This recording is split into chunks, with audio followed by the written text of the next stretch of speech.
I kind of just want to challenge you now. Like, can you do your best jump scare? Oh, yeah, sure. Totally, no problem. Just continue on the podcast and you will be jump scared. I guess I would just be talking about like hustle, loyalty, respect.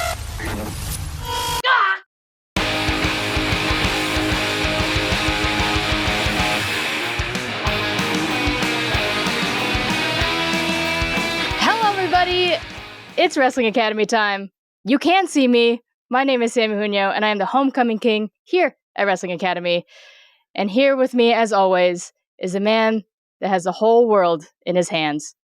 It's Headmaster Michael Classic. Hi, Michael. Oh, thank you for having me on this podcast here, Samee.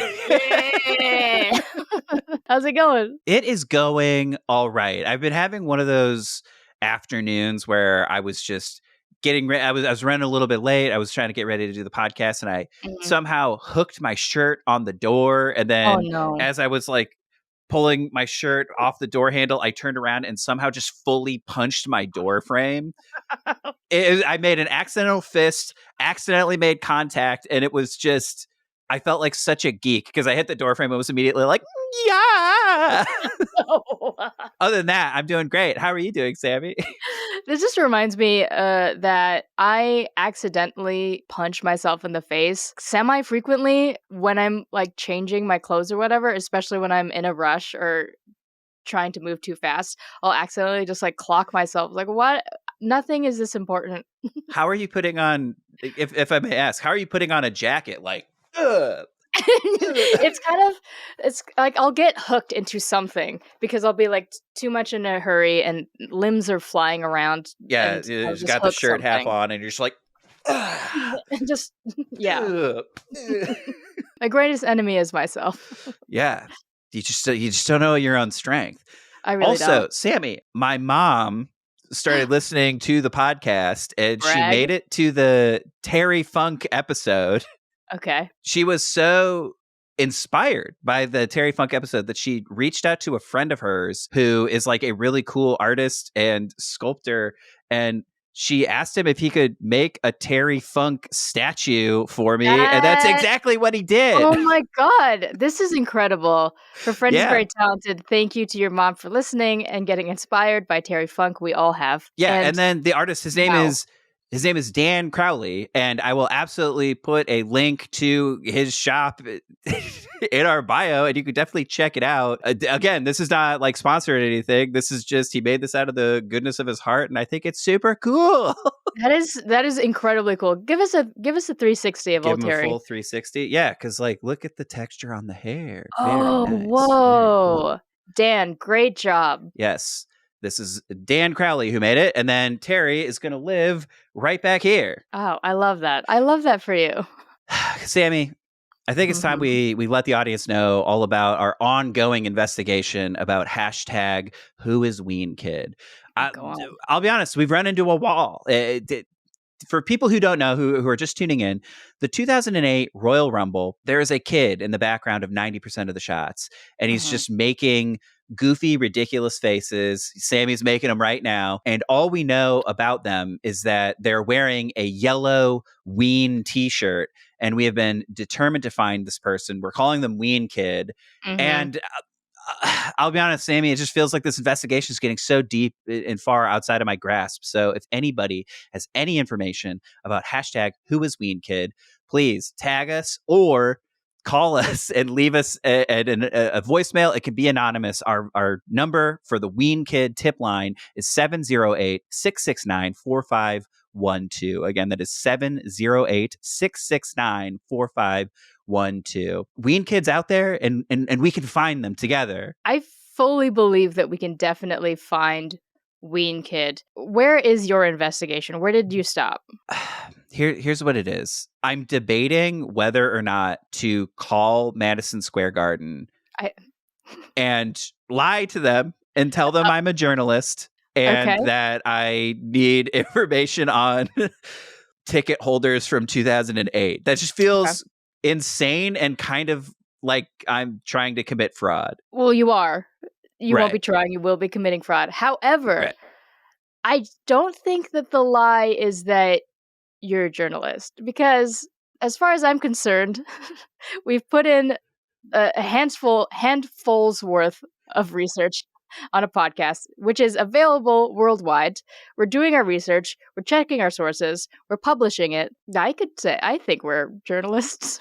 Yeah, I think so too. I'm definitely going to own it, but I guess to me, it's just sort of, I don't know how good of an idea it is to ask somebody for 16-year-old records, but at the same time, Sure. that might be the road I need to walk down to be like, hey, Madison Square Garden, you're protecting somebody who we need to find.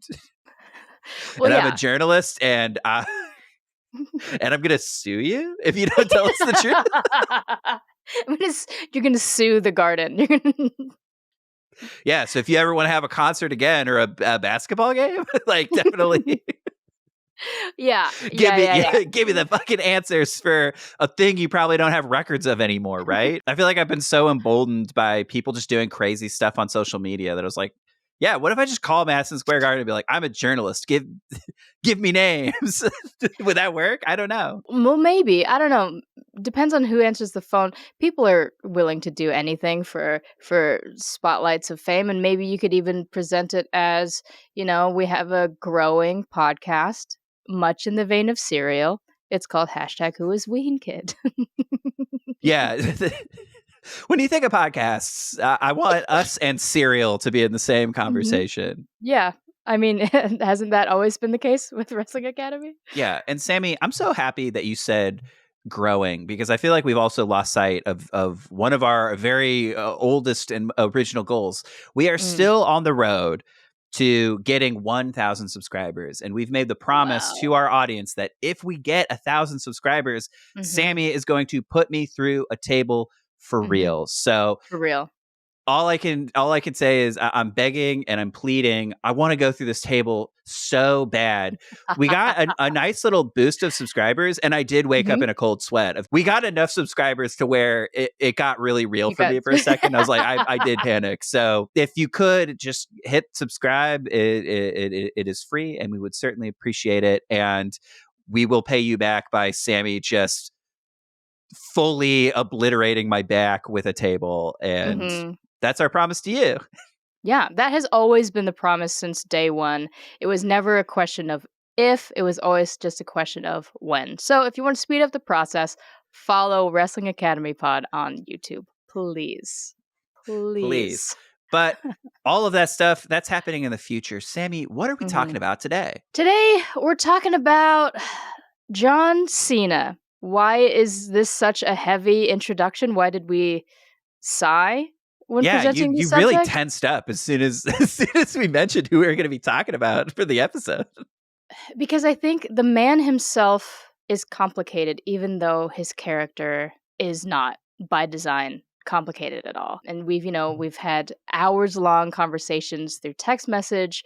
We've talked 2 weeks straight about John Cena. I'm really excited to get into his career and the era of which we are focusing on today, but I'm conflicted. I don't think you're alone in that. I think most people who have been wrestling fans for a really long time would understand that John Cena is a very polarizing figure in wrestling, and his character is presented and by all accounts is a good guy, sort of a in insider terms called a white meat babyface, of just like purely white meat, purely good guy, squeaky clean, is all about doing your absolute best. Somebody who's in the same vein as Hulk Hogan was one of those kinds of baby faces. Cody Rhodes currently is considered to be one of those kinds of baby faces. But for people like John Cena, it feels like even though he was in that same model, there's something about him that really turned off a huge portion of the audience, and it really polarized him. So we're going to get into it a little bit, and then we're going to talk about a really interesting feud that he got into that I really think highlights a lot of the issues that people had with John Cena. And I'm excited to talk about it, because then we get to talk about one of my absolute favorite wrestlers of all time, Bray Wyatt. And we're going to get into all that a little bit later. But before we jump in, Samee, I just Yeah. wanted to talk because I think before you fully got into wrestling, you probably knew John Cena as like an actor or something. Yeah, he was floating around. I mean, I knew him as a wrestler before, but it just wasn't at a time that I was looking into wrestling. And then he showed up in Trainwreck. He was in The Marine, and then he was in the Fast and the Furious movies more recently. When I was made aware of him, he was already big neon shirt, baggy jeans, trucker hat, John Cena. And he didn't really interest me at all. But in the furthering of my knowledge of wrestling, he's popped up, obviously, and I've seen him wrestle, and he's really, really great. But diving into his character and his journey, like, it was surprising, and it's kind of fun for you, because we just talked about how I have come to the conclusion that everybody else did in the mid 2000s, where great wrestler, I don't buy it. Wow. So you heard it here first, folks. Samee is brand new to wrestling, has only been watching for about a year and a half. And within a week and a half, got to the same conclusion that everybody had back in 2014, which is John Cena overrated? ? I don't know if it's he polarized you, is what I'm saying. John Cena polarized you. Yeah, he did. And I think that there's a flaw in his very successful model, right? Where he is an incredible worker, and he will do exactly what is needed of him. But it's to his own detriment. I feel like there is a time and a place. Well, I guess there's just a limit to how long you can be a chameleon before everybody catches on to the fact that they don't know what your true colors are. But I would say John Cena's true colors are neon orange, neon green, neon blue. You should be able to see his true colors, is my point. Well, I can hardly see him anyway, so it doesn't really... It's tough. I thought I had you. You fucking turned it back around on me, Sam. You got me. Also, we're recording the day after the Oscars, where the entire world saw John Cena naked on stage. Real fun thing for him to do. But I don't know if I care. I think this gets into the polarizing thing for me, because as soon as he left the WWE and became an actor, I really liked John Cena outside of the WWE, but every single time he comes back, and maybe it's just because I'm so scarred from being a wrestling fan and feeling what he did to us for a decade, the tyrannical rule that he had over his spot in the WWE, that when it just gets into my muscle memory of hating him, where I don't have the same level of respect when somebody, when The Rock comes back. It's just sort of like, oh, he's going to dip in for a little bit, and I get to be like, oh, here's The Rock. Tastes great. All right. Whereas like when John Cena comes back and he's going to wrestle somebody, I'm always just like, this motherfucker. It's just like, I get polarized. Again, he polarizes me. But then when it's just him being like, my name's John Cena and I'm promoting a movie, I'm like, well, I hope you make 1,000 movies. You're great. I think you're awesome. That is really interesting. And if you have any thoughts on why, or if you feel similarly where John Cena the actor is acceptable to you, but John Cena the wrestler isn't acceptable to you, call us at 708. Samee, I need you to only use the Ween Kids hip line for official Ween Kid business. We can't just have people calling us willy-nilly. We need clues. Then DM us at Wrestling Academy Pod on Instagram for your thoughts on John Cena and John Cena alone. Yeah, seriously. Don't prank call us, you guys. Just clues only. Yeah, don't prank call us at all. Stop winking at the camera. That means people are going to do it. I only want clues. Only give us clues.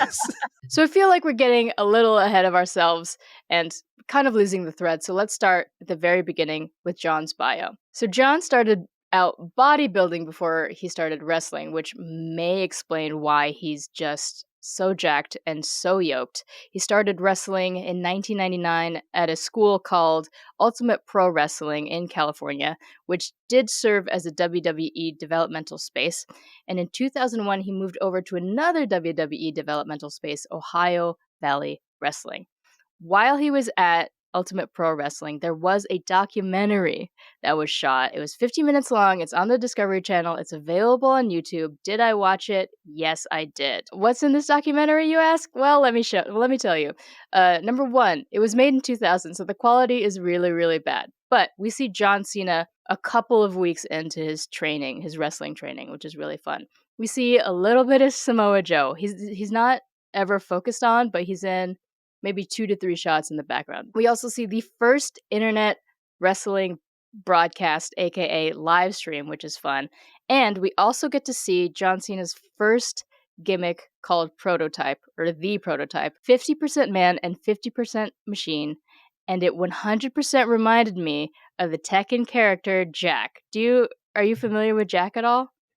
Great poll, by the way. Yeah, I think that's honestly a pretty good description of both how John Cena starts and how he ends up as being this robot army man. 100% that you can plug any personality into. So, Jack, if you're not familiar, is basically the cyborg, has military fatigues on, and his haircut, which is crazy, is really short mohawk, which John was rocking as the Prototype. He never really said that he was inspired by Jack, but it is so close that I kind of feel like it was, and he just didn't want to admit it, because Tekken was definitely around before John Cena was wrestling. So, out of curiosity, I dug into 2 The Prototype matches, and I stumbled across a match between Prototype and Leviathan, who is Batista.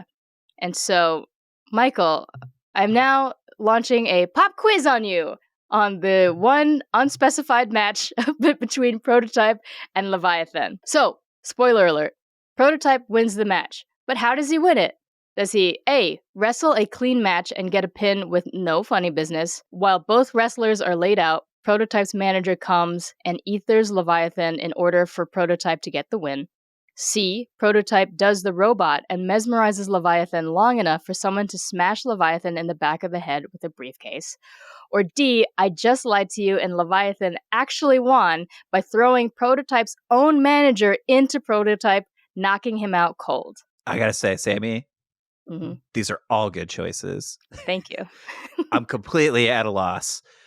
My guess, and I guess the one that I want to be true, was I'm kind of a Batista fan through and through, so I hope the answer's D. Okay, so D, as a reminder to everybody, is that Batista actually won, Leviathan won, and threw Prototype's manager into Prototype. Unfortunately, Michael, that is incorrect. The answer is B. While both of the wrestlers were laid out, Prototype's manager comes and ethers Leviathan in order for Prototype to get the win. So we see this tiny guy come into the ring with a legitimate briefcase, not like Money in the Bank, but like a leather briefcase.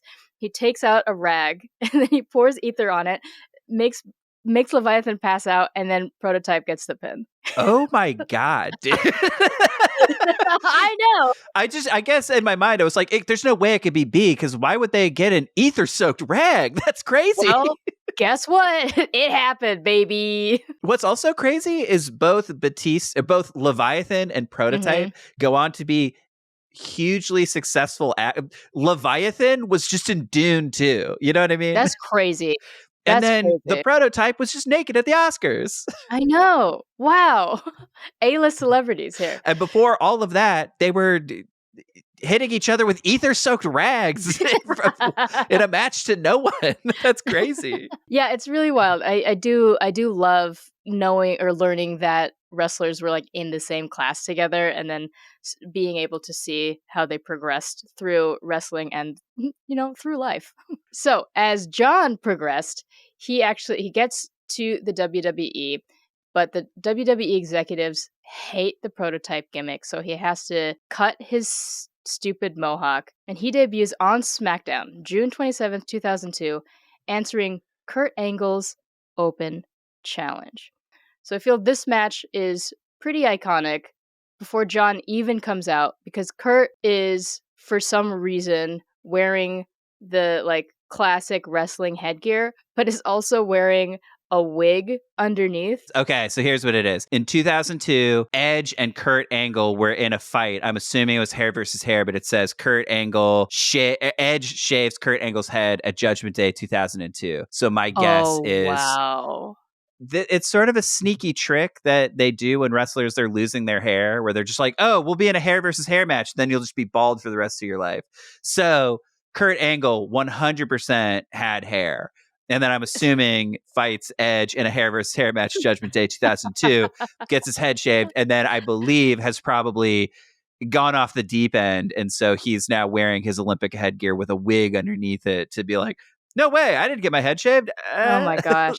Okay, well that explains it. And if we're wrong, please call in with a tip about Ween Kid. That's not what the tip line is about. It's only for clues. Audience, the Ween Kid tip line is only for clues. John Cena is debuting. Kurt Angle is like, who wants to wrestle me? I'm going to stop right here and mention that we know John as big shirt, big shorts. But in the beginning of his wrestling career, he was in trunks. And at the Wrestling Academy, we love as much thigh exposed as possible. So in this very small bubble moment, I love it, John. Just he came out in some grade A plum smugglers. You know what I mean? Just like really. Oh, God. Thanks, Michael. He came out leaving it for all to see, if you know what I mean. Right. And this was when we all were able to see him, which is incredibly gutsy. Rookie mistake, honestly. So the June 27th, 2002 match, SmackDown, is actually incredibly, incredibly iconic because when John comes out to answer Kurt Angle's open challenge, Kurt asks John what he has that other wrestlers don't. And John starts shaking and trembling, and spit is flying everywhere, and he goes, "Ruthless aggression!" And then he slaps the Olympic gold medalist right across the face. Yes. And so for people who maybe have been following along with the podcast for a little bit, we've talked about different eras in WWE wrestling. So there was the Attitude Era, and then right after the Attitude Era, there was the Ruthless Aggression Era. And so that it was coined from this exact moment right now. So John Cena explodes onto the scene, and he sort of shifts the WWE from where they were going to where they're going next. So this is an incredibly important time period in the WWE. So the slap leads into a match between Kurt and John with the official wrestling stopwatch time of 5 minutes and 37 seconds.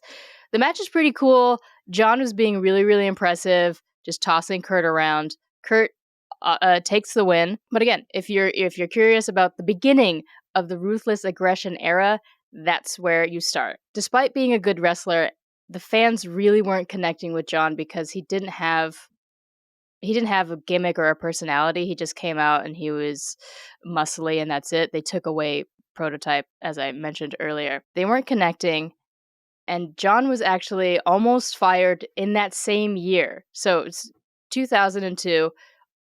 Debuts a new era of WWE, ushers it in even, and then is nearly fired at the end of 2002 until he is overheard freestyle rapping at the back of a bus, and he was so good that he was urged to change his gimmick into the Doctor of Thugonomics. Michael, what is your relationship with the Doctor of Thugonomics? I don't love it, and I'm trying to figure out how to say this politely, but I guess I don't think my career was saved by freestyle rapping is ever a thing that I just don't ever want to hear a guy who's just like, yeah, so I'm like a white bodybuilder, and honestly, dude, freestyle rapping saved my life. It's just like I don't love it. I don't like it. Well, it's more. The Doctor of Thugonomics raps a lot, and he has a rap album, and I don't think any of his raps are honestly good at all. And so it really boggles my mind because apparently it was Stephanie McMahon heard him freestyle rapping. Yeah. So she overheard John Cena freestyle rapping and was just like, John, you need to do this on TV. And he did. And everybody loved it. That's insane. Yeah, none of this seems real to me. This all seems crazy. Yeah, that's the most confusing part is the Doctor of Thugonomics was eaten up by audiences because unfortunately this was more true to John's personality than Prototype or than just an oily bodybuilder. So because he had that authenticity people loved it, and he was allowed to be a little bit obnoxious and like sassy and anti-authority. So I feel like maybe that was a magic sauce for WWE, for the WWE universe at that time. It's just like, you're still not gonna respect authority, and you also say really silly and offensive stuff. And so yeah, the fans unfortunately were hooked. His merch was flying off the shelves, and John Cena debuted maybe the most garish of the times in 2005 title belt ever, the WWE Championship spinner belt. Michael, how are you feeling about the belt? I also don't love it. It's not great. I get what they're going for. And this is a thing, right? Where wrestlers, when they've reached a certain level, sometimes they'll get awarded their own special signature belt. So they modified the belt. This is how popular John Cena was. They modified the belt to fit the John Cena Doctor of Thugonomics persona. And so they were like, oh, he's rap, he's hip hop. So what if we made it into a spinner? And so they did, and I personally, it's not my favorite belt design, and that's as nice as I can be about the WWE spinner belt. Well, unfortunately, that eyesore plagued the WWE until 2011. That's 6 years. 6 years of the spinner belt. Oh my God. So John Cena is the Doctor of Thugonomics, and then around mid 2005 or something like that, he switches up his look considerably. He almost completely distances himself from the Doctor of Thugonomics, and now he's more of a straight-laced, clean cut. That's when he puts on the jean shorts for the very first time, the sweatbands, jean shorts, the bright colors, all that sort of stuff. And Samee, do you know why he made the switch from the Doctor of Thugonomics to this sort of straight-laced action figure army man kind of look? Well, I found the answer through research, but I do want to kind of pivot a little bit.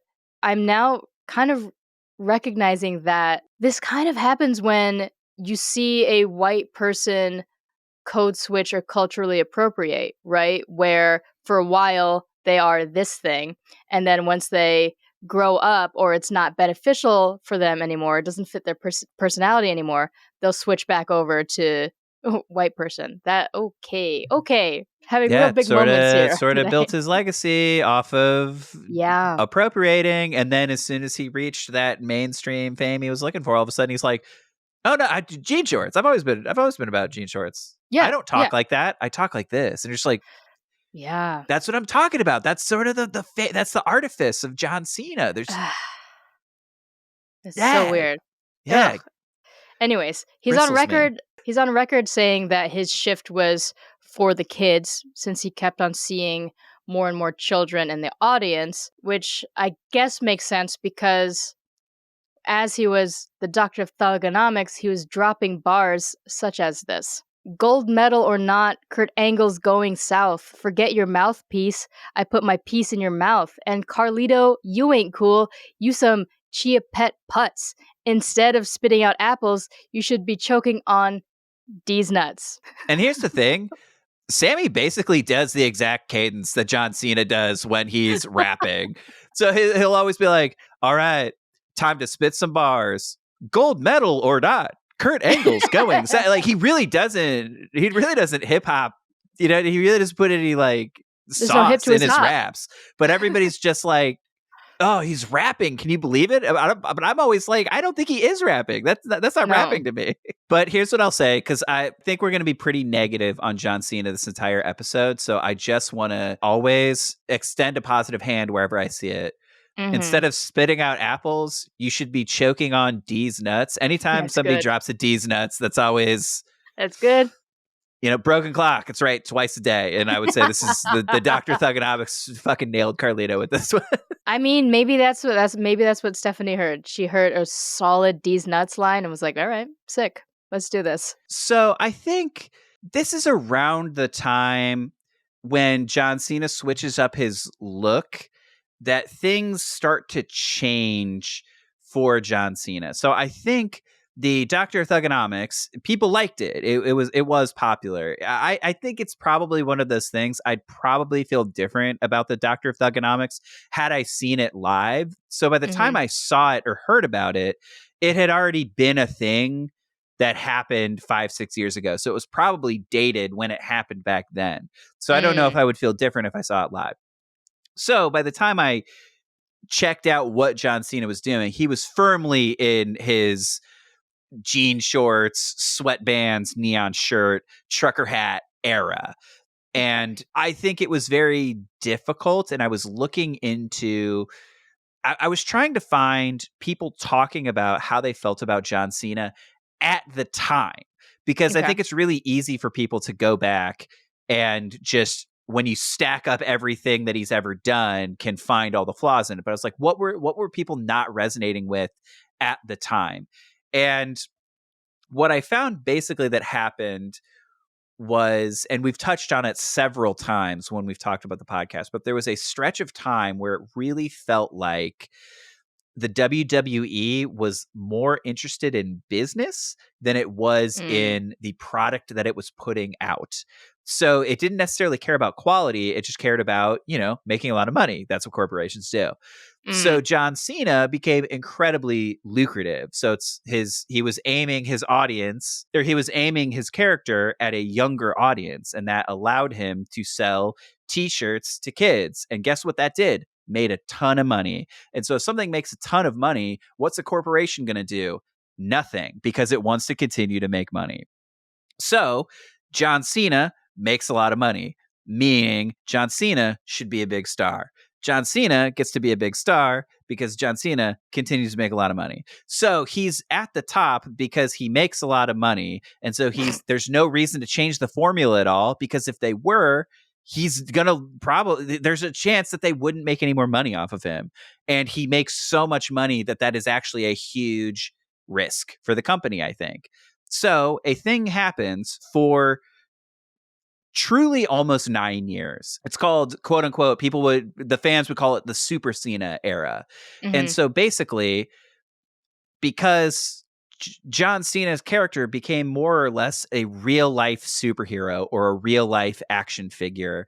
And so he was about working hard and respect and being squeaky clean, and no matter what odds were stacked against him, he would always find a way to persevere. And that was his thing for 9 years straight. And I think the nicest interpretation that I heard was, imagine eating your favorite dessert and then eating the same dessert every single day for 9 years straight.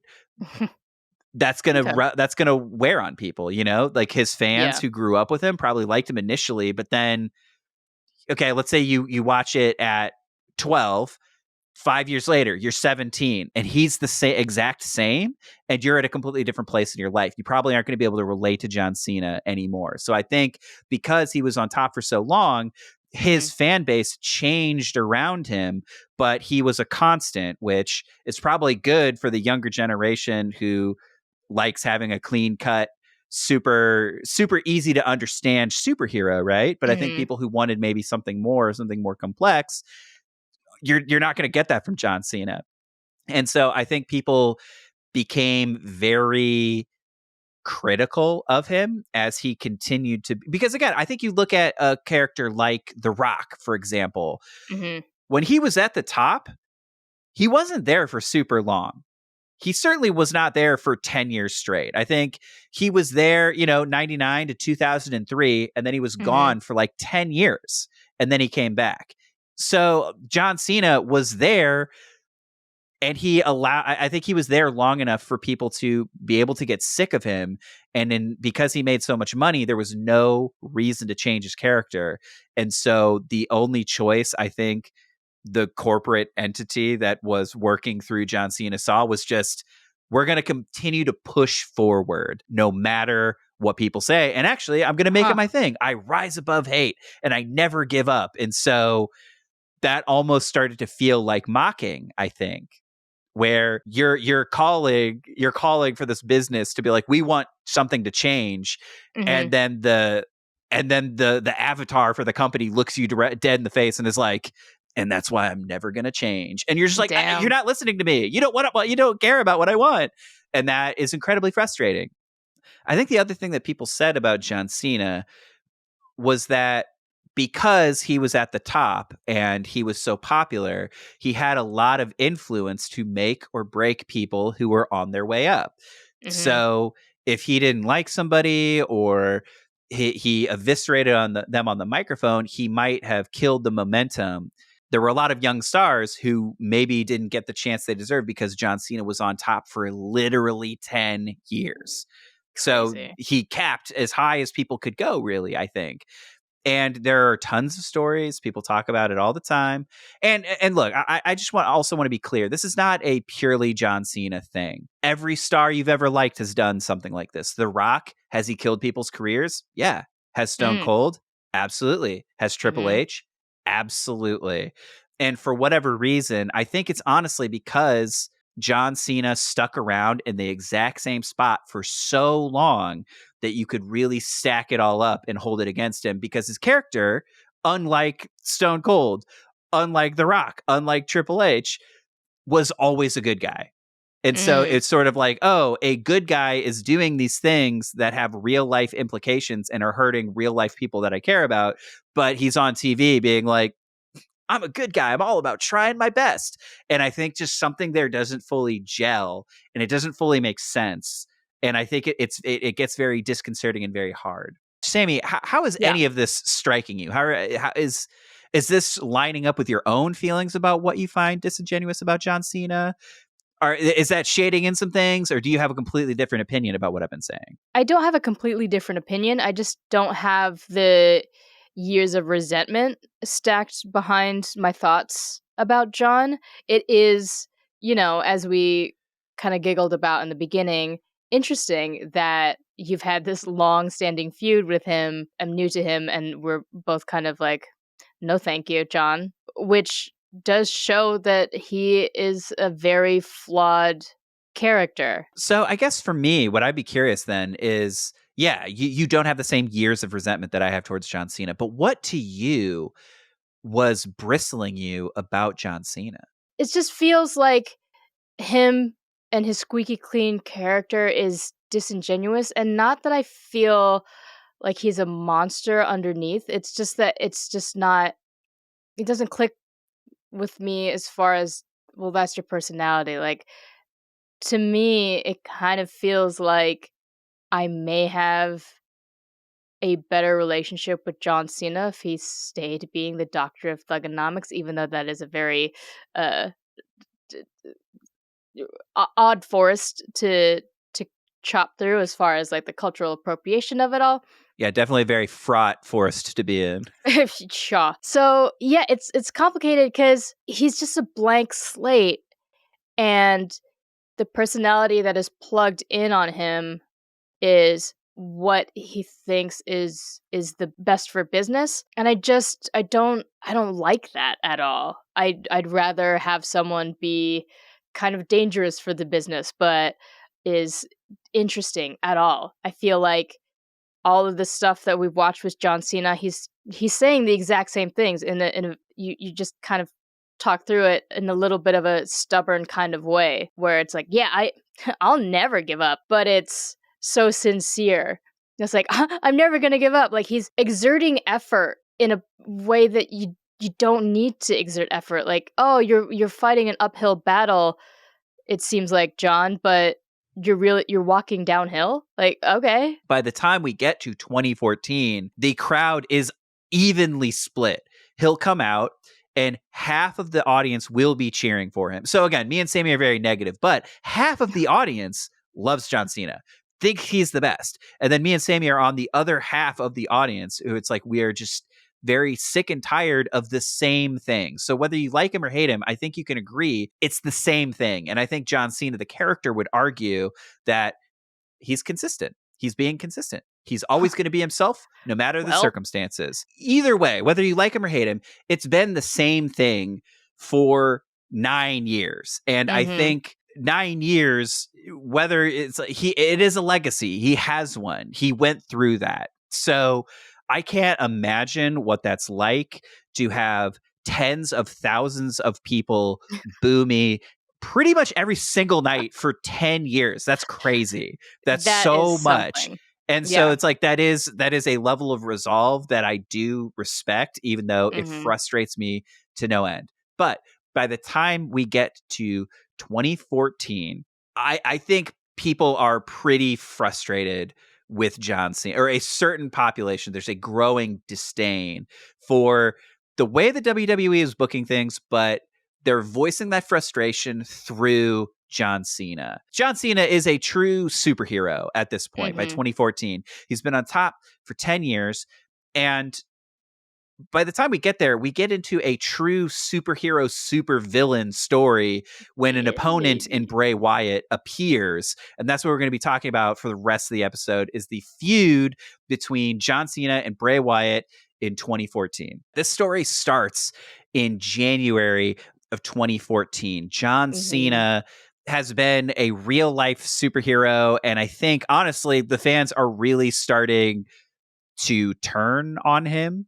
Mhm. And so we get to a match at the Royal Rumble. He's not in the Royal Rumble. He's in a match against Randy Orton for the World Heavyweight Championship. And it gets down to the final moments. Sammy, you watched this match. How did you feel about John Cena versus Randy Orton? I liked it. The feud between them has been building. Apparently, Randy Orton was out there punting John Cena's dad's head. And so I can understand why they were I saw battling. the promo package, and here's what happened. It's actually really funny. He wins the title from John Cena. I forget, like the pay-per-view before this, he wins the title. Randy Orton's giving a speech, basically, and then John Cena's like, hey, man, like, to be a champion, you got to be willing to put it on the line every single night, which is why at the Royal Rumble, I'm going to challenge you again. And everyone's kind of like, what the fuck? Well, come on, man.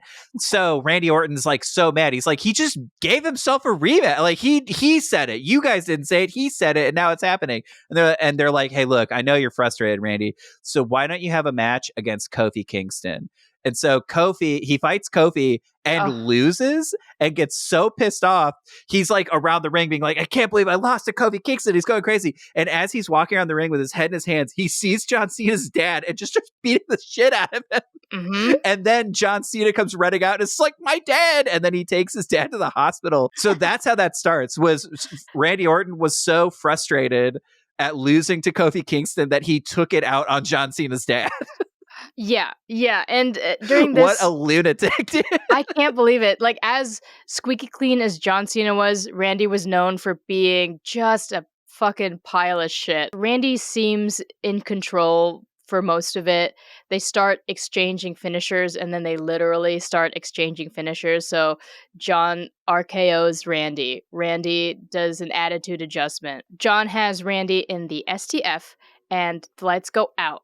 And when they come back on, the Wyatt family is surrounding the ring. And John is so distracted that Randy takes the opportunity to RKO him and gets the pin. Randy kind of slithers out of the arena. He's got this strangely. Look on his face like, I don't know what's going on, but I'll take it. And so he bails. Yeah, he doesn't go the regular way up the ramp. He goes through the audience. And the Wyatts go into the ring and start attacking John's basically lifeless body. Bray Wyatt hits his signature move, the Sister Abigail, where he has the guy's head here, he kisses them, and kind of rolls over. Yeah, rolls over and slams him on his head, basically. Yeah, it's like a fancy DDT. Bray, Sister Abigail's John, and then they leave him in the middle of the ring, and they also walk out. And while they're doing this, the crowd is chanting, thank you, Wyatt. So the resentment for John Cena is there. So Bray Wyatt, he's appeared from nowhere. He's done a 3-on-1 attack on John Cena, and then he plants his lifeless body. And the crowd is so frustrated and fed up with John Cena that they're thanking Bray Wyatt for doing something that is pretty villainous, I would say. Yeah, pretty dark to do to somebody when they're already beaten down. So I think to get into the rest of the story, we should meet the main antagonist. His name is Bray Wyatt, And he is rest in peace, Bray Wyatt. Unfortunately, he is no longer with us, but he is one of my favorite modern wrestlers. He's just a very cool, interesting guy. And so I'm really happy we get to talk about him a little bit. His real name is Wyndham Rotunda, and he is the son of a wrestler named Mike Rotunda. So his father was a wrestler too. So in the 90s, I believe his character was called IRS, and he was like attacked. I think it's way before my time, but so Bray was in a wrestling family, and wrestling was always something he wanted to do. Okay. And when he debuted in a group called the Nexus in 2010, but he was not under the name Wyndham. He was not under the name Bray. He was fighting as a wrestler named Husky Harris. And he just sort of looked kind of like a regular nondescript guy. He had a chin strap, but the Nexus is a really interesting thing, and it also really ties into John Cena's tarnished legacy because they were a very interesting thing. So we've talked about them before. So before they were a developmental territory, NXT was a reality TV show where they were looking for the next WWE superstar.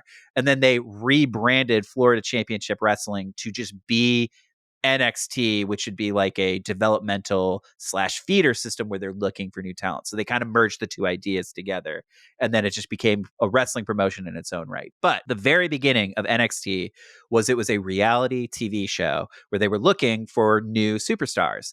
And the very first season was super strong. So strong, in fact, they debuted the people from NXT invaded the WWE and were all strong enough to become a faction called the Nexus because they all came from NXT. And a lot of people were really excited about the Nexus. So the Nexus was super interesting. It had a lot of up and coming wrestlers. So Daniel Bryan was one of them. Okay. So we've got Daniel Bryan, who you might know, Wade Barrett, who you might know, Heath Slater, who you might know, and then somebody who they added to the mix a little later on was Husky Harris. It was a breath of fresh air. It was this invading force. They came in and they were like, we're going to take over. We're going to take over the WWE. And then who got in their way but John Cena? And more or less, it was John Cena feuding with the Nexus, which has 8-10 guys in it, 6-8-10 guys. And John Cena was more or less able to single-handedly beat the Nexus, which a lot of people credit as it ruined a lot of people's potential careers because they fought John Cena and John Cena ended up beating them. And so it was just like one man was able to beat 6 people more or less. And so nobody really ever took those people seriously again. And I think he's on record as saying one of his biggest regrets in his career was being stubborn about the fact that he thought John Cena should beat the Nexus. And I've heard him talk about it in interviews, and he's like, look, I'll be totally upfront about the fact that I was wrong. But we tell so many stories, and we don't always get it right, but we got to just keep moving. And that's fine to say, but if the oops was you ruined 6 people's careers, I think that's pretty shitty, actually. I think that's more than just, I'm human. What can I say? So Husky Harris was in the Nexus. Nexus gets beaten by John Cena, sort of disbands. They send Husky Harris back to the newly rebranded feeder system NXT, where they repackage Husky Harris as Bray Wyatt. And Bray Wyatt is rebranded as this cult leader, charming guy. There was a wrestler in the 90s. His name was Waylon Mercy, who was a huge inspiration on the Bray Wyatt character. So I don't know if you've ever seen the movie Cape Fear. It's really good. Robert De Niro plays this criminal named Max Cady, who's this sort of slow-talking Southern guy who wears, bright colors, Hawaiian shirts, that sort of thing. And so Waylon Mercy was basically just being Max Cady from Cape Fear. And then decades later, Husky Harris, Wyndham Rotunda is like, yeah, I kind of want to do something similar with that Waylon Mercy character. And then that is the origin of Bray Wyatt. So he debuts as Bray Wyatt in about 2012. And then that's where they really iron out the presentation of who he is, what he's all about. He becomes this cult leader. They give him 2 guys to join his family. And so it's now Bray Wyatt leading the Wyatt family. And so he's got a cult with 2 members, and then they move them up to the main roster. And I guess I just want to say, Samee, Bray Wyatt, I think, is a creepy horror, backwoods, true detective kind of character. Sure. Where he's cryptic. And so it's like a lot of backwoods, hillbilly, Southern Gothic kind of vibes to Bray Wyatt. And so I guess here's what I wanted to ask you. Bray Wyatt is a spooky character. How did you feel not really having any experience with him, like getting into this feud? How did Bray Wyatt strike you? He struck as intended. So he scared you thought he was scary. Yeah, but not like regular scary, like, oh, I'm frightened. He's hypnotizing.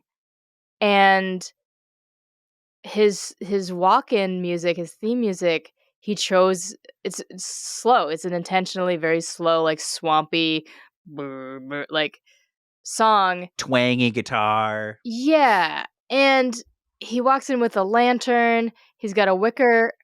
He's wearing a Hawaiian shirt, white pants.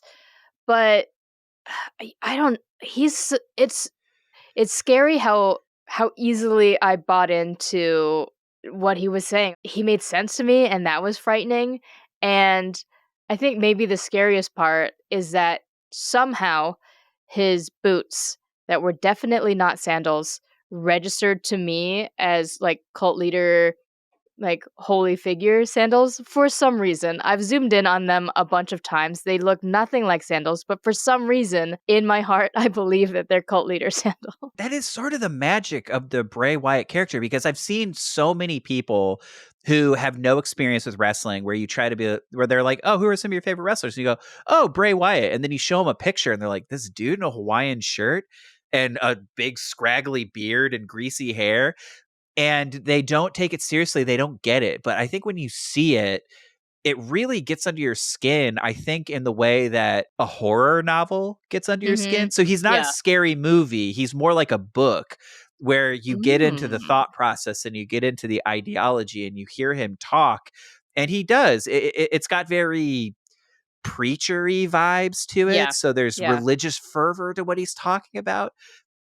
And he's able to just sort of like bring you in very slowly and very methodically, and then it just feels very spiders crawling across your skin, skin crawling kind of feeling, goosebumps, that sort of thing. 100%. And everything about his presentation is just 100% different from stuff that you're seeing. Exactly like what you're saying. Like he's in the dark, he's holding a lantern, everything's very purposeful, everything's very presentational in a way that's like very, very interesting, I think. So the way they built the mystique of Bray Wyatt is they would have a lot of pre-taped segments of him out in the swamps and the backwoods and doing very preacher Southern Baptist style things that it all was very hillbilly and unsettling and stuff like that. So in these pre-taped segments, it would just be a lot of him like talking in a farmhouse and sitting out in the woods with his two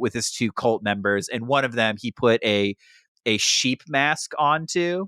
Eric Rowan, he puts a sheep's mask onto him, so he would wear the sheep's mask and sort of lumber around, and it was very unsettling to be like, who's this huge dude just lurking in a children's mask, and he doesn't ever say anything. It's really creepy.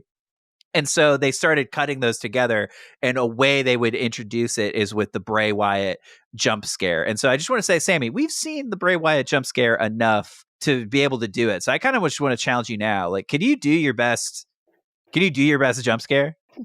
Ouch. Oh, yeah, sure. Totally. No problem. Just continue on the podcast and you will be jump scared. Yeah. Okay. So I guess I would just be talking about like hustle, loyalty, respect. I'm just going to do my favorite. Now I'm gonna do it. So yeah, Samee's got it. So basically, it's a lot of like, there's nothing, and then it's yeah, it's very jolting. Yeah.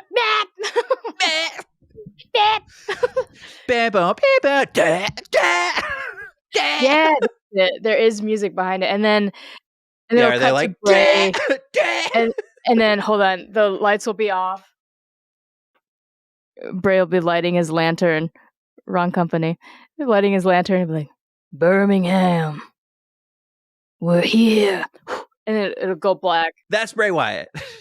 He's a creepy but charismatic, interesting, kind of cryptic figure. Nobody really knows what he's all about. To my knowledge, this is the first time he's really interacted with John Cena. So he shows up at the Royal Rumble and he costs John Cena this match, beats him up. And then they don't cross paths again. They don't really even reference it. It's just sort of, I think people are like, man, John Cena, he definitely got screwed at the Royal Rumble, but nobody addresses it. And so if John Cena wants his shot at the title, he's going to have to be in the Elimination Chamber next month. And that's exactly what he does. He gets back in the Elimination Chamber and he's determined to win the title again. So the Elimination Chamber is Randy Orton, Daniel Bryan, John Cena, Cesaro, Christian, and Sheamus. The official wrestling stopwatch for this match is 37 minutes and 37 seconds. When John is introduced, the crowd is booing him so hard.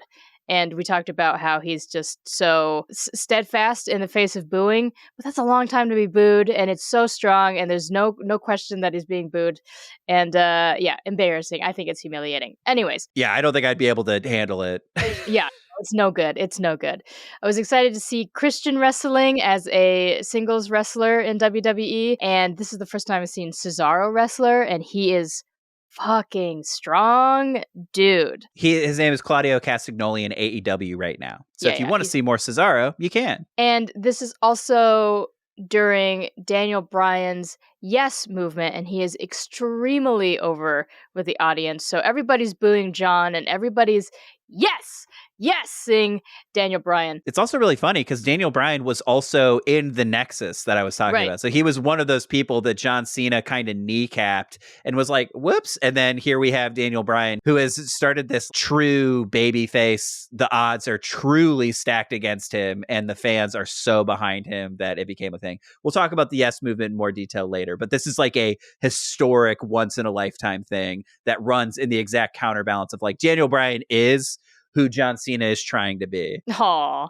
But the WWE is being like, no, Daniel Bryan doesn't exist. John Cena. And everyone's like, no, Daniel Bryan. Oh, man. That's a bummer for Daniel. Okay, so John gets Randy in the trusty STF, and we get Wyatt jump scared. When the lights come back on, all of a sudden, somehow the Wyatts are inside the Elimination Chamber. And as a reminder, the Elimination Chamber is a locked ring with 6 plexiglass pods around, and the match starts with two wrestlers in the middle, and every 5 minutes, one wrestler comes out at random. So somehow, the Wyatt family is inside the Elimination Chamber, and they immediately go in on John, and they beat him up, and they leave John again dead for Randy to pin. And as the Wyatts saunter off, Kane, who is the director of operations at WWE at this time, scolds them while the crowd is screaming at Kane, "You sold out." And Bray, we talked about his character kind of outside of the ring, but inside of the ring, he's equally as creepy. So he does this thing where he gets onto the turnbuckles in the corner, and he goes upside down and he stares at people. And while the Wyatts are walking away, getting scolded by Kane, Bray is walking away but laughing at Kane upside down, which is absolutely ridiculous. Both that Kane was in a suit and Bray Wyatt was laughing at him upside down.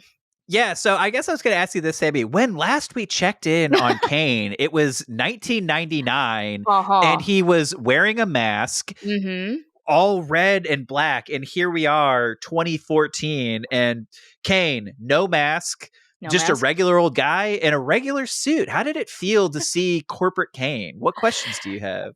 I have a lot of questions that we will have to cover in a future episode of Wrestling Academy. What I can pose right now is, you sold out! You sold out! So corporate Kane betrayed Sammy.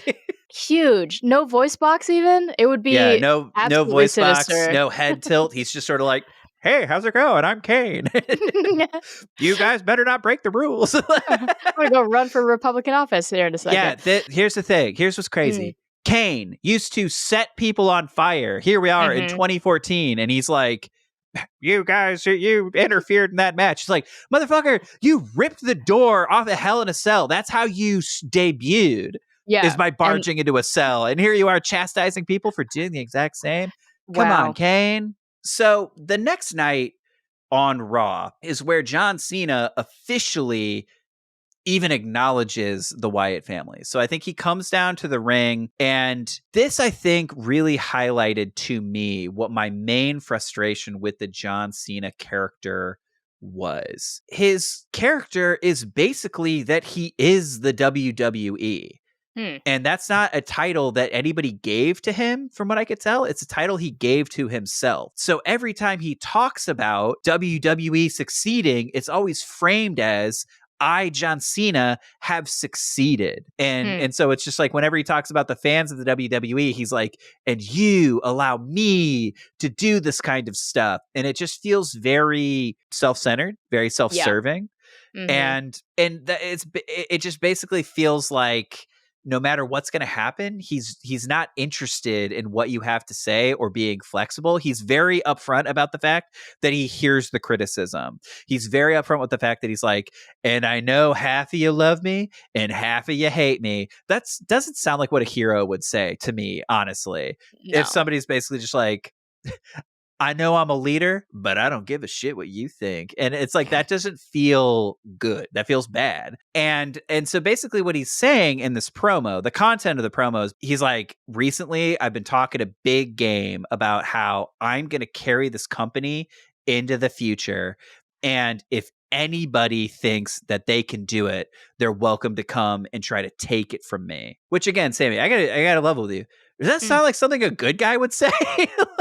No. I think, yeah, he's centering himself, and just the way he talks is like, I'm making so many sacrifices for you. It's like, nobody asked you to, dude. Nobody asked you to. And so as soon as he says this, the crowd starts to boo him. And that's when he's sort of like, and I know some of you hate to hear that, but it's just the truth. And he's basically like, the Wyatt family, they tried to take my opportunity from me. So I think it's time for them to come down here and face me face to face, see if you can try to take my opportunity again. And so the Wyatt family, they come back out. Or they come down to the ring and they sit, and Bray's like sitting in a rocking chair. And I think a lot of times the criticism that Bray Wyatt gets is that he's very cryptic for no reason. And I think sometimes the way he delivers his lines, it's easy to get lost. But I transcribed this promo because I think what he's saying gets right to the core of exactly what I'm frustrated with John Cena about. So I'm not going to do the Bray Wyatt voice. I'm just going to read it because I think it's important to hear. So he goes, through all these troubling times, John, it makes all the sense in the world that you would paint yourself right in the middle. I mean, after all, what would the world be without its hero? What would the world be without its knight in shining armor here to save the day? But people like you, John, you're hollow. You're full of empty promises. You promise to save these people. You promise to keep them safe. You tell them everything will be all right, just as long as you're around. Liar. You're a liar. You're a liar, John Cena.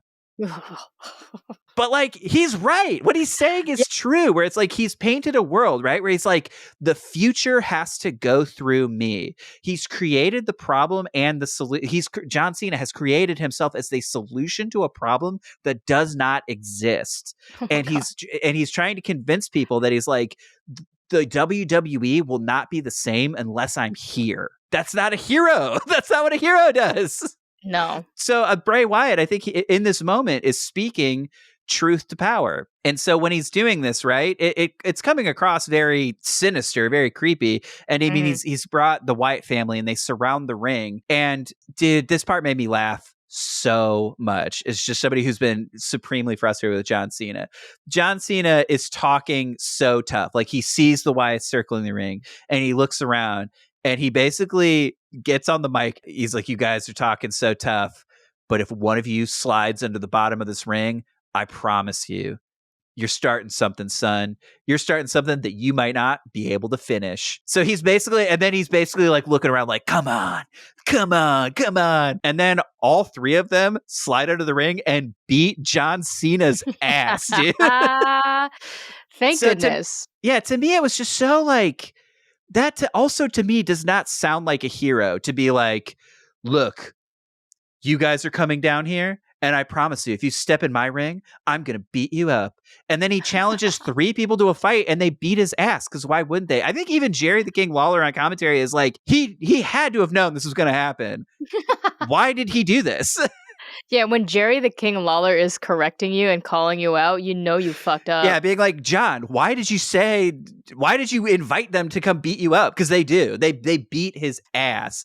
And so it's like at a certain point, like Bray Wyatt like tries to call everybody off, and then John Cena like gets to his feet and he's like sort of calling it, and Bray Wyatt's sort of laughing at him, and then you can see John Cena. He's like, one of his legs is so hurt he can't do it, and then he immediately tries to fight all three of them again, and they beat his ass again. Samee, they put him down so hard. Oh my gosh! And I bet in John's head when this was happening, he's like, I'm gonna look like such a freaking hero tomorrow. So in between Elimination Chamber and WrestleMania, John and Bray and the Wyatt family go at it, whether it's through promos or physically. The Wyatts attacked John so badly that he's too injured to wrestle the next week. But John stays true to his messaging and saying that he's the measuring stick, and anybody that wants to make a change at the company has to go through him. And Bray has been consistently calling John a liar who doesn't live in reality. And at some point, Bray calls John a horse, which I had a little bit of a giggle about. And this time in 2014, Hulk Hogan makes his return to WWE, and he somehow tries to get involved with this feud between John and the Wyatt family. Honestly, classic Hulk Hogan. Hulk Hogan somehow inserts himself into this feud, probably wants to get some of the heat of it, and John finally challenges Bray to a match at WrestleMania. And he also admits to being afraid of Bray because Bray's endgame is not to be the best. Bray just wants to destroy, and he really, really wants to destroy John Cena's legacy. And in the 2 weeks before WrestleMania, things really heat up with what I want to call right now mask for mask antics. So Luke, one of the members of the Wyatt family, have a match and it gets interrupted by the Wyatts. And when the lights pop on, John is crumpled against the ropes and he is wearing Eric's sheep mask. And they're all like, John, you suck. You're humiliated. Look at you idiot. You're wearing one of our masks. Next week, Bray has a match against R-Truth, and they're all celebrating. When Bray and the Wyatt family are celebrating, Bray goes on his knees and he extends his arms out, and the two, Eric and Luke, stand behind him. And for this celebration, a person in a jumpsuit and a sheep's mask appears. And who is it? It's John Cena! So he takes off the mask and ambushes the Wyatts, causing them to scatter. And this moment made me laugh a lot because we are zoomed in on John in the mask and we see this just meaty paw come up and take the mask. And I just said to myself out loud, nobody's being fooled by that hand, John. Yeah, you just see a big old steak grab the... Yeah, just an oven mitt of a hand. Yeah, who could that be, I wonder? So we're now at WrestleMania 30, April 6th, 2014. It's John Cena versus Bray Wyatt. This is what I mean. When we get to WrestleMania, the crowd is cheering for Bray Wyatt and they are booing John Cena. I truly can't believe it. So Bray comes out before John. Bray has a live band play his creepy, swampy, hypnotic theme music, which I got into it, and it sounded like the crowd did too. They were clapping along somehow. Yeah, and I think when they started turning out the lights, people would turn on their cell phone lights, and it became his cool. like fireflies. And so I love that. You could look around at a visual representation of who was into Bray Wyatt, and it was tons of people. And then for John's entrance, we just mentioned, he comes out, his music is played just regularly, and the arena erupts in so much booing. It's just humiliating. And I think the whole premise leading up to this WrestleMania fight is that Bray Wyatt is saying that John Cena is a liar, and deep inside him, there's a monster, and he's going to show everybody who John Cena truly is. And so the whole first half of the match, it really doesn't seem like Bray is all that interested in fighting John Cena. Like, he leaves himself vulnerable to be like, just go ahead and hit me, John, go for it. And he's more interested in playing mind games. And even his attacks, it feels more like he's poking Cena, like he's really trying to just get him to snap. And even when the Wyatts start getting involved, it all just seems like they're not trying to. The goal is not to cheat so that Bray can win. The goal is to goad John Cena into snapping. That's what it felt like to me. Absolutely. Especially with Bray just screaming, "Finish me, John!" Yeah, just Bray Wyatt is just begging to be finished off by John Cena. Yeah, totally. It does seem to be rattling John Cena's character a little bit, like in this match, right? Because he's doing it, right? Like, he's looking around. Wyatts are jumping up on the ring and like kind of poking him. Bray Wyatt's like prodding him, and every time John Cena starts to get offense, you can hear people booing him and like singing Bray Wyatt. Bray Wyatt's whole thing at this time is he's singing "He's Got the Whole World in His Hands," so he starts conducting the crowd to start singing "He's Got the Whole World in His Hands," and it's like you can see this like really getting under John Cena's skin. Like, he's really frustrated, and he does seem a lot like Bray is in his head, and he's goading him into snapping into becoming this monster that Bray truly knows that he is. Yeah, and there's one spot that I feel like if John Cena was a more interesting wrestler, this would have been more fun. But you know, he's doing basic stuff, and so he clotheslines Bray pretty hard. And the announcers are like, "Oh, what an explosion from John Cena!" I was like, "That wasn't."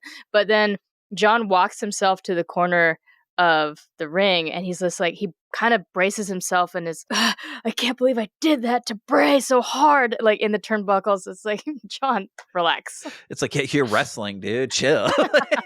You just That wasn't even wrestled him, that cool, man. bro. Like, you didn't do anything crazy. Yeah. So at this point, everything's starting to build against it. Like, people are like really starting to mess with John. And so it like builds to the point where Bray Wyatt like grabs a chair and he basically lays it at John Cena's feet. And he's like, "You can end this, man. All you got to do is hit me with the chair." Bray Wyatt, he gets down like he did at the very beginning of the match, where he just like makes himself vulnerable. He's like, if you want to win, you know what you have to do. Just become the monster that we all know you are. And Bray is just like yelling in his face, like, "You're a monster. Show them who you are." John Cena like he like picks up the chair.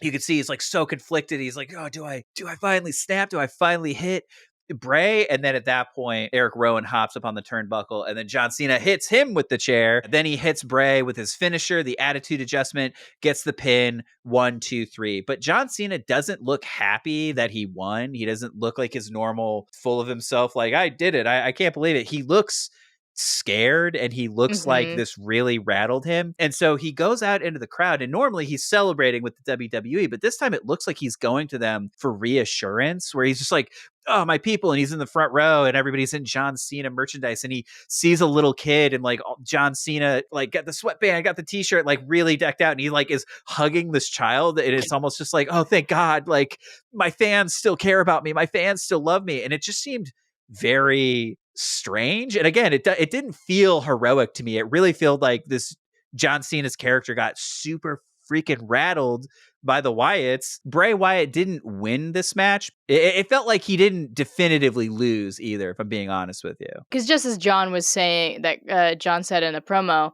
Bray doesn't necessarily need to win. He just wants to destroy John. I don't think he succeeded in that, but I think he definitely exposed a vulnerability in John Cena. So John is disturbed at how close he got to snapping. And on Monday Night Raw, April 14th, 2014, Bray is cutting a promo talking about how everybody is brainwashed, but Bray is different. And John Cena is lying behind his porcelain smile.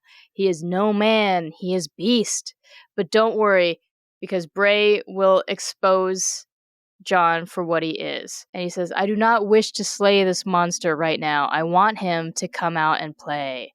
And John comes out pretty ready to party. He wants the Wyatts to have some fun. So he kind of goes down the line. He's just like, "Ooh, Luke, you look so fun. You look like a ladies," or "Luke, you look like you would have a lot of jokes." And Eric, "Oh, I bet you're a ladies' man," or something like that.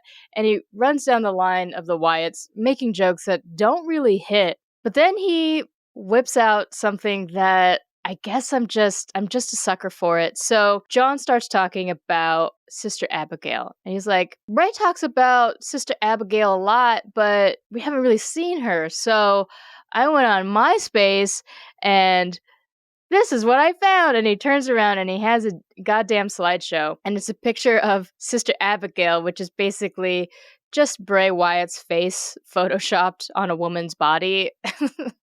And then he changes the slide and he's like, "Oh, you know what? I also found Bray's mom on Match.com," or something. And it's Luke's face on a woman's body. And then he's like, "Oh, you know what? Congratulations are in order. There's a new Wyatt baby. And I had to go to TMZ to get the first look, and it's Eric's face photoshopped on a baby." It's like, okay, John, this is pretty good. Pretty good. I'm sucker for So these he's damn winning you over with slideshows. Photoshop gags. Look, it wasn't as good as Drew Gulag's slideshow presentation, but I do love a Photoshop gag for sure. So Bray obviously gets pissed off and he's like, "Oko, John, oh, you're so funny. All you do is joke around when I want you to get serious." And then John gets serious. He's like, "So you want serious? Fine. You should know that I can get as serious just as good as anyone. You made me get serious at WrestleMania, and you know that when John Cena gets serious, Bray Wyatt gets beat."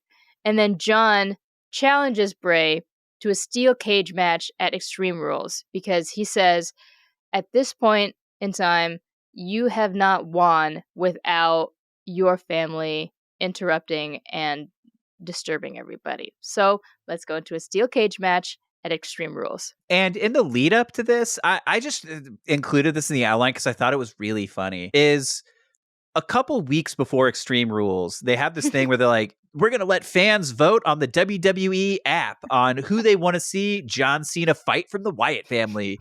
Do you want to see John Cena fight Luke Harper in a singles match? Do you want to see John Cena fight Luke Harper and Eric Rowan in a handicap match? Or do you want to see John Cena fight the entire Wyatt family in a 3-on-1 handicap match?" And Samee, what do you think the fans vote for? Oh my goodness. Well, the fans really, really love John Cena and they want to take care of him. So Of course. I'm assuming they just want John versus Luke only. Unfortunately, Samee, you are incorrect. The fans want John shucks. Cena's fucking head, and they put him in a 3-on-1 handicap match, and the Wyatt family dog walks John Cena again. Oh my gosh. Of course they did. Of course they did. The next week on Raw, John Cena, this is the other thing that rubs me really wrong about John Cena, and this is really the divorced dad energy coming back out.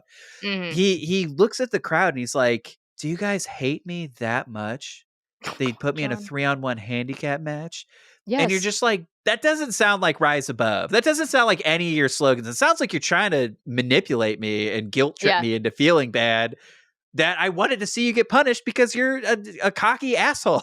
I do want to. I want to take a little bit of time here to pose a question to the Wrestling Academy audience. Do you want to see Michael get smashed through one table? Do you want to see Michael get smashed through 2 tables? Or do you want to see Michael get smashed through 3 tables all at once?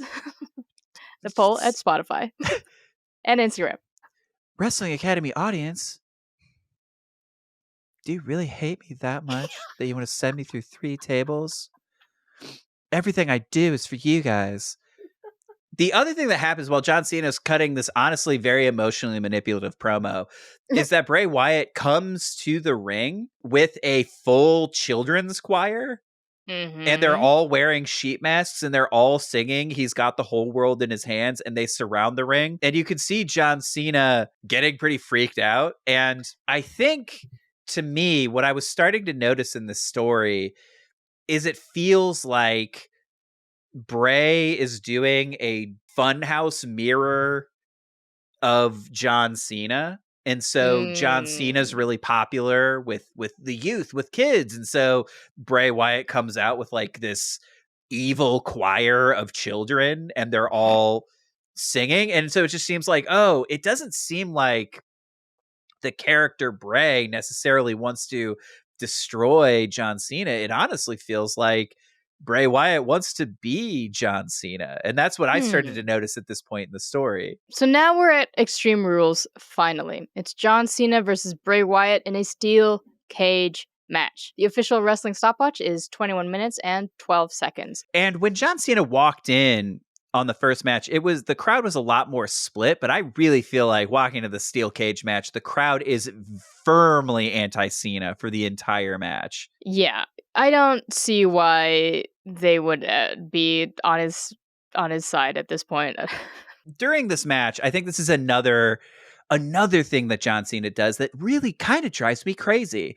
So there's a point where we get near so it's like a hard hitting match, right? Bray is just throwing him all around the cage, slamming him around. These guys are fighting. Remember, like we said, the rules to a cage match are you either win by escaping the cage or getting a pinfall or submission. So it's a regular match, or you can escape the cage. So towards the end of the match, John Cena, he's digging deep and he signals to the referee to open the cage door, and he's gonna walk out and win the match. And one of the Wyatt family sees this happening. Rowan, he sees it, so he comes to hold the door shut so that John Cena can't make the save. And so you see John Cena stand and go like, huh, grab, and then he starts pushing the door open, and then you could see Rowan being like, oh wait, what? And so Harper sees this, and so he comes running out, and you've got these two massive 6'5" massive dudes are like both stop, and then you see John Cena being like, huh. And then he digs down even deeper and he pushes even harder, and then he starts overpowering two grown men and is almost able to like get the cage door back open. And Bray Wyatt sees all this happening, and then he attacks him. And I think that's the thing that everybody's talking about when they're talking about Super Cena, where it's just it doesn't make a ton of sense. It's got that superhero logic to it, but if you're a fan of that, then it's probably really cool. But if you're not a fan of that, it's incredibly frustrating because he just made two huge dudes look like chumps so he could maybe almost win a match. So, like I said, Bray Wyatt is able to sort of turn the tides. And then at this point, the Wyatts start like getting involved. They're climbing the cage. They're doing everything possible to try to keep John Cena from escaping the cage. At one point, Luke Harper ends up in the cage with them. And John Cena is just like fighting. He ends up like hitting his finisher, and everybody's like, oh, great. Now John Cena's going to freaking win again, like he always does. He walks to the cage, and the lights go out. And then there's a little boy in all black singing. He's got the whole world in his hands, but it's got this like distorted, quality to it. And John Cena gets so freaked out that he walks directly into Bray Wyatt, who's able to hit him with his finisher. And then he just strolls out of the cage and wins the match. And this is what I was talking about, right? Because this match ends with Bray Wyatt like overjoyed. And he's like looking this kid in the face being like, you did this. I'm so proud of you. I'm so happy. And that's the exact opposite image of John Cena at WrestleMania. Like he came and he was so like he's clutching onto power that he was like struggling and he like needed these like kids, whereas Bray Wyatt has been able to like bring everybody into his cult, and now he's like looking at it. I even went back to be like, did they get the same kid? It was not the same kid, but it was sort of an avatar, right? So to me, it's just like the exact funhouse mirror image of John Cena at WrestleMania. We have Bray Wyatt looking at a child being like, you helped me, like, yes. And that's normally what John Cena does, right? I will admit that the steel cage match I thought was kind of boring, even though it's Extreme Rules or whatever. The child part was incredibly disturbing, but the match itself, I think, I don't know, it was lackluster for me. It was because John, it seemed, was more interested in getting out of the cage than settling anything. So a lot of the time was spent him climbing up the cage and then being scared off by a Wyatt. So he would sit on top of the cage and then a Wyatt would come over and then he would climb back down. And he kept on doing that over and over again. So it really wasn't about finishing the feud, like showing Bray, here, you know what? We're in a cage. I'll let the monster out. I'm going to go fucking ham on you inside this cage. None of your family members can stop you. Instead, it was classically like, oh, look at me. I put myself in this cage and I need to get out. Nothing was settled by that cage match that he challenged Bray to. And when he challenged him, it really did seem like, I'm going to teach you a lesson. But as soon as he did there, it did get very like, I just have to overcome the yeah, it didn't feel like a grudge match, and it should have. As we talked about in our Hell in a Cell part 1 and 2. Yeah, that's what I also mean too. When I was thinking about the Hell in a Cell also, where I was like, yeah, that's also what I meant about cage matches getting really diluted, because the point should be, we're about to step in a steel cage. I'm about to teach you a lesson. But they've added so many variables into the steel cage match that it's just kind of like, okay, why have the cage at all? Now that Bray Wyatt has gotten a victory, has gotten some power, he starts to do the thing that, right, because this is a superhero story. And so he starts to do the thing that villains do, where they start off by making a ton of sense, but then start going way overboard with it. So Bray Wyatt, now that he's got this victory, is sort of like, I think now everybody can understand that actually I'm a fucking god, dude. And everyone's like, wait, Bray, you gotta chill, dude. He's like, no, I am the god of this world. And everyone's like, Bray, chill, dude. And then it's harder to get on board with him. He's become drunk with power, and I think Cena starts calling him out for it, being like, wow, Bray, I think all this power has gotten to your head, and you don't seem to be about the fans anymore. But me, John Cena, I'm always about the fans, and that's why I'm gonna fight you yet again. And so they go to a last man standing match at Payback, June 1st, 2014. I think the last man standing match has maybe my favorite stipulation that we've stumbled upon thus far. So the stipulation is the match is over when a wrestler is unable to stand up within a 10 count of the ref. So every time somebody falls down, the referee has to start counting, which adds to the chaos of this type of match. And I think at this point, to me, Bray Wyatt's demeanor has changed. When he first started attacking John Cena at Royal Rumble, at the Elimination Chamber, even in their first match together, it really felt like he was interested in teaching John Cena a lesson. But now it seems like he's seduced enough people over to his way of thinking that he's now the dark version of John Cena, and it seems like he's just happy to have the power and he's relishing it. And so it really seems like maybe Bray Wyatt was a little bit of a liar himself, and maybe he was actually more interested in being just like John Cena than destroying everything John Cena represented. That's how I felt anyway. And then I also think John Cena has sort of endeared himself back to the fans enough to get a firmly mixed reaction when he comes back out. So they're not cheering him, but they're not booing him. They're doing both. Yeah, I think it's because the Wyatts got so creepy that the audience is they have been blindsided and confused this whole time. Like, they're clapping along with Bray Wyatt. They've been singing along to this song, but at this point it's gotten long enough that the fans are like, wait, hold up a second. Yeah, when the doors slam and the cult leader's like, time to drink Kool-Aid, everyone's like, whoa, actually, whoa. Wait, hold up. Yeah. Yeah, so it's sort of those things where it's like, yeah, your heroes are liars, and oh, by the way, I'm God. And everyone's like, wait. Whoa. Wait, actually, oh, you're bad. Actually, I've been tricked. And so John Cena, during this match, is all business. He comes to the ring, but he doesn't come alone. He's sort of loosely aligned himself with the Usos circa 2014. And I guess I just want to get your opinion. Yeah. How did you feel about the Usos when they were dressing in neon colors, much like John Cena? So they had kind of like Hawaiian board shorts on that were neon green, and they had face paint that was also neon colors, and both of their hair, they were wearing their hair long at this point too.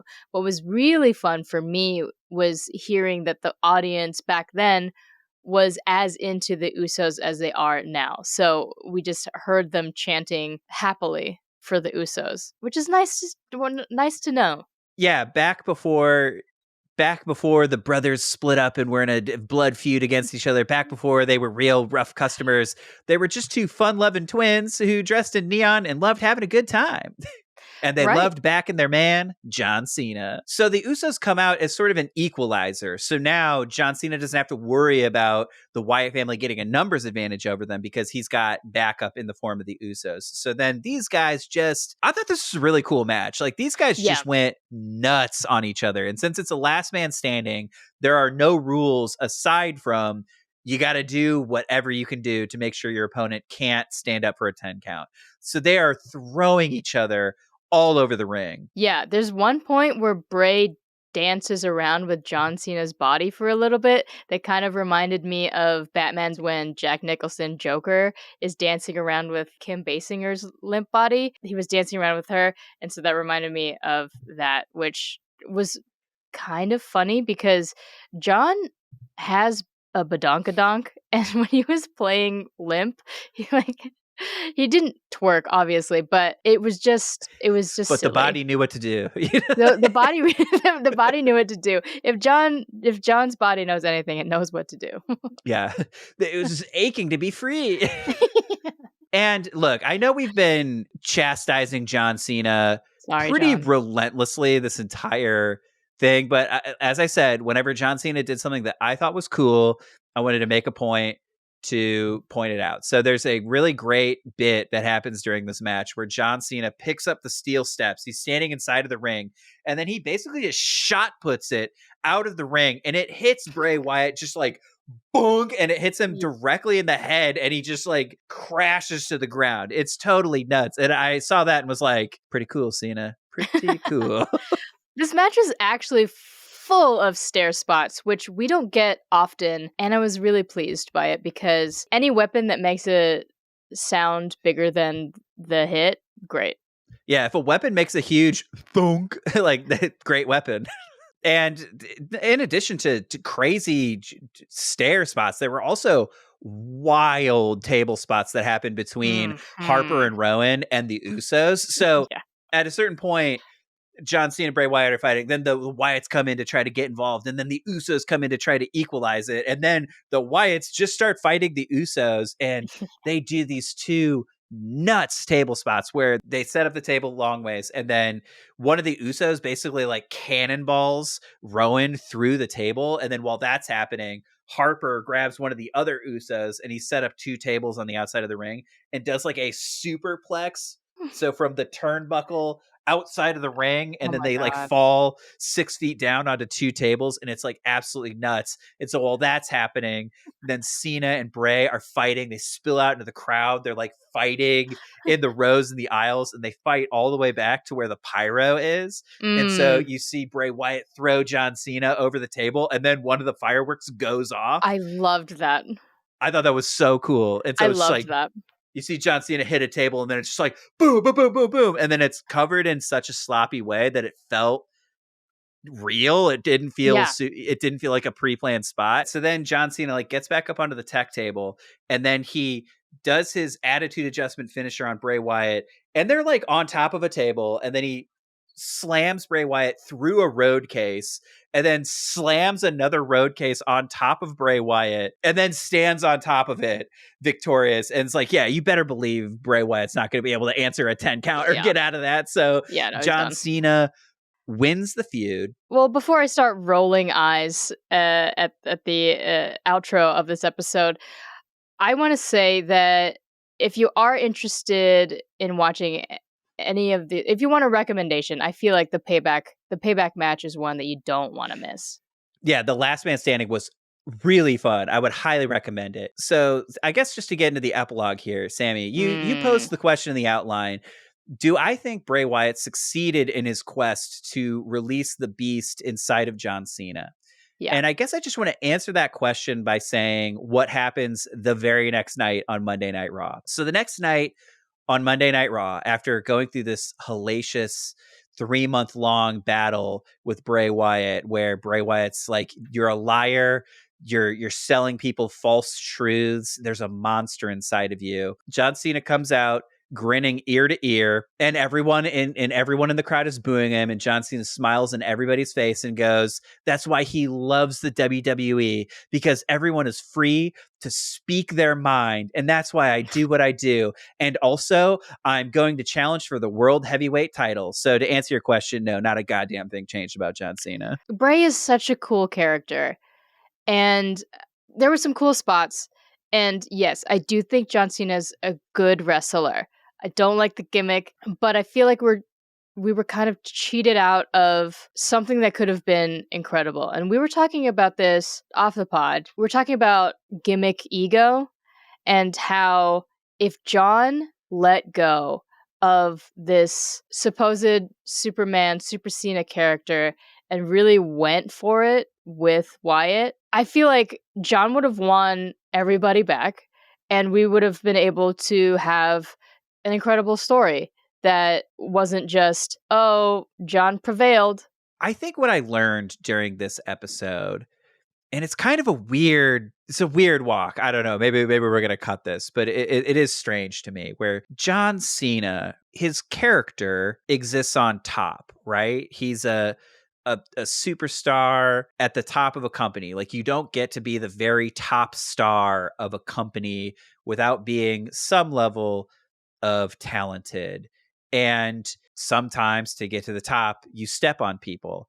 And all of our favorites have done it. I've heard stories of John Cena backstage politicking his way to keep his spot at the top, and it came at the expense of other people's careers. I've heard same thing about Triple H. I've heard the same thing about Stone Cold. I've heard the same thing about The Rock. And so I think sometimes the way people get on top and stay on top is by holding people back.